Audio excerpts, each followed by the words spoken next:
Okay, let's take a look into this.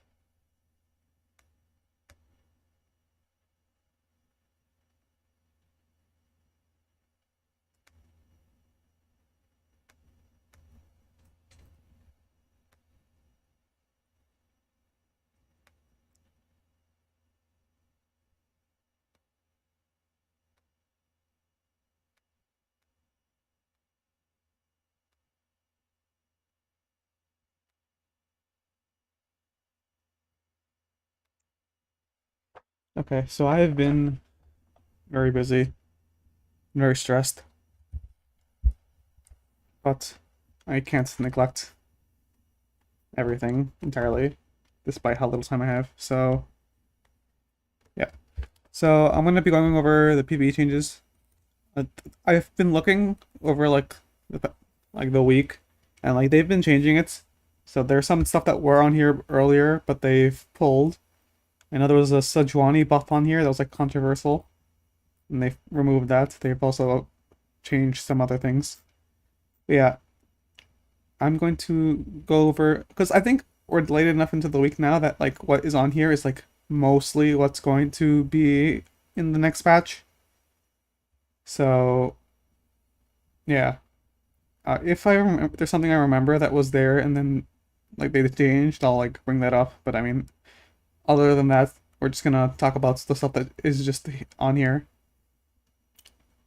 So yeah, there's a lot of. I think the meta's gonna shift a lot because there's a lot of directional changes that'll like actually enable comps to like either come back or to rise up, and I'll try to talk about that as I get as they happen. Okay, so the first change is to Alistar. They're buffing his passive. Oh, they're also buffing his damage. I think that changed, but they're buffing his passive damage reduction, and that's pretty big. They had previously nerfed that, and or like they've been like going back and forth between this and this. So now they're bringing that back. So I think that'll make Alistar a lot stronger early game. I mean, Alistar's actually pretty strong early game anyway. This will make him better. The damage buff is nice too. What this does is this makes him a good candidate for reroll. And there is a comp that uses Alistar really well in reroll, and that comp is being buffed several times. So I will talk about that a little bit as that happens. But yeah, this is a pretty sizable buff. Mostly to I mean, okay, honestly, this isn't even like bad either. Like I mean, Alistar wasn't that weak level 1 anyway. But yeah, that's a pretty it's not like a crazy buff, but it's a good buff. And I think it's fine. It's fine because I want this comp to be viable, and it's been rough because of the meta. Right now they're nerfing all that stuff and they're buffing this, so there should be something there. Mundo. So I've had a discussion with like a lot of people about Mundo and the direction he would go, because what the way he was kind of played, his actual tanking capabilities were like pretty terrible, but he was like pretty good damage and he scales well with health. So what I suggested was that they nerfed his damage and they buffed his health, under the presumption that they didn't want to add power to him. However, objectively, Mundo was kind of weak, so I mean, what they ended up doing is they just buffed both, which I mean is pretty good. So his heal goes up by 3% max health, which is quite a lot considering Mundo gets like a lot of max health and stuff from his passive, and yeah, this is noticeable because he like needs like healing, like that's to be a tank. The thing is, his damage also went up a lot.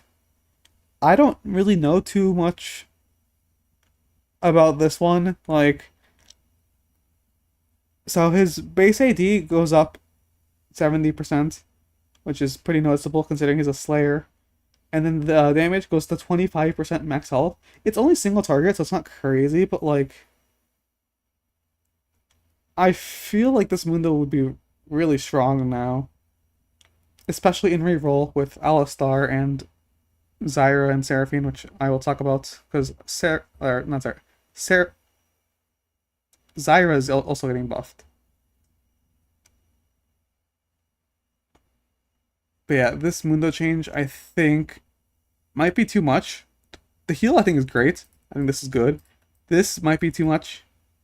I didn't expect them to do both. Well, I didn't expect them to do either of them, to be honest. But like both, I don't know if that's needed. Cause like you look at this, and then you also consider that health scaling on like this stuff is like messed up. So like this isn't even the right number. It's actually higher. Yeah, we'll see. Kog'Maw, he was on. I don't know. They randomly nerfed it to this, and then wait, actually, I don't remember what if they did, but I think Kog'Maw need. This is fine. This is good. I don't actually remember if it's always been 40, if they nerfed it from 50, but I think 50 is probably the correct number. So yeah, pretty good buff. This might bring up Kog'Maw reroll. I'm still not sure. I think based on if we're on a one cost reroll meta or not, will determine whether Kog'Maw is a viable reroll. I don't think he's like gonna be the main reroll, but I think he will be the a good comp that you can play if there's a lot of one cost rerollers. Okay, this Morgana change is actually very big. So if you look at this number change, this is like absolutely massive, but you also have to consider that they're increasing the duration. So whether this is a buff or a nerf kind of depends on how you play. The first way to measure what this change does is to look at the damage per tick, because like it's like pretty much doubling, but like this is like not doubled. So if you like do the math, this is like 22 damage per second, 33, 55, and then this is like okay, off the top of my head, I don't know, but it's I know it's for sure more. It's like I think it's 25, and then this is like uh 37,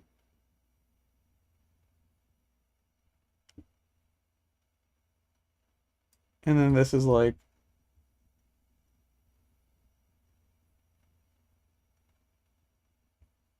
62. So basically, the actual tick rate is going up. So her damage is objectively being buffed, just like period. On top of that, her damage is also lasting 6 seconds longer. On top of just being more per tick. So this is actually a really really big buff.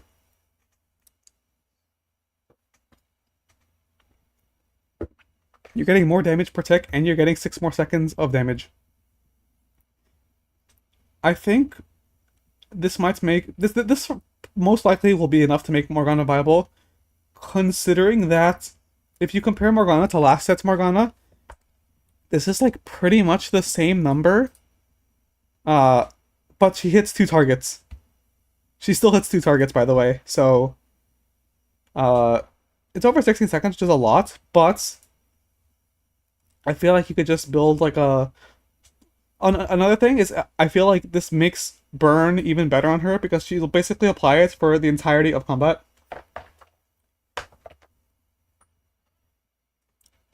One thing I'm not sure of is if her damage snapshots or not. That would determine whether Archangels is good or not. If it's snapshots, then Archangels is probably not that good. If her spell damage scales with her current AP, then Archangels is good. But because Morgana hasn't been viable, I don't actually know the answer to that. But what I do know is that if she is doing damage for 16 seconds, if she has a Morello, uh, she's literally going to burn them for the entirety of combat. And another thing is that this number being longer makes it so that she's more likely to like actually hit all targets because she prioritizes the target and the nearest non-hacked enemy. So if everything is hacked, then or the more targets that are like the longer they're hacked for, the more time you have to target non-hacked enemies. So the more targets you can actually reach with this. So this is a massive buff. which is pretty good because I think Morgana was like really weak, but I think this might be like meta warping. Okay. Poppy buff. This is new. They nerfed her mana, or they nerfed the mana cost slightly, which is a buff. I mean, I don't. I think this is fine. I don't think it's need. I think Poppy was like fine, but this is a pretty small buff. So like, and considering that like she has to wait for a shield and all that stuff, like it's a small buff, but it's fine, I guess. This I don't think there's anything here. I don't like this shows up, but I don't know actually know what. Like there's no changes here. I don't know if they intended to put a change or not, but yeah, there's nothing here to talk about. So yeah, Syra. This is just a damage buff. Uh, it's up like what, like about 11%, like 11%, 10%, and then secondary I think is like the same. Yeah, it's just the same proportion. So yeah, it's a pretty decent buff. Zyra was pretty weak, and this paired with the Mundo and Alistar buffs makes for a very like nice reroll comp, which I will probably try to talk about. Let's go.